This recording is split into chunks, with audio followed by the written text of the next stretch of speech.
Dear learners, আজকে তোমাদের জন্য খুবই গুরুত্বপূর্ণ এবং ছোট্ট একটি গ্রামার নিয়ে আসলাম। সেটা হচ্ছে পার্সন। এখন পার্সন আমরা কেন শিখব? আমরা গ্রামার করতে গেলে মোটামুটি যে কোনো গ্রামারই করি না কেন আমাদেরকে পার্সনের প্রয়োজন। আমরা খুবই শর্টকাটে এই পার্সনটা তোমাদেরকে শেখাবো। চলো আমরা মূল টপিকে চলি। পার্সন অর্থ কি? পার্সন অর্থ হচ্ছে ব্যক্তি। পার্সন মোট 3 প্রকার: ফার্স্ট পার্সন, সেকেন্ড পার্সন এবং থার্ড পার্সন। এখন আমাদের প্রশ্ন হচ্ছে আমাদের পার্সনগুলো চিনা। ফার্স্ট পার্সন কোনগুলো? I, we, me, my, mine, us, our ইত্যাদি।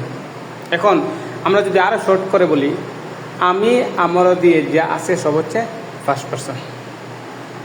Next second person, you, you, yours. তুমি, তোমরা দিয়ে যা আছে সব হচ্ছে সেকেন্ড পার্সন।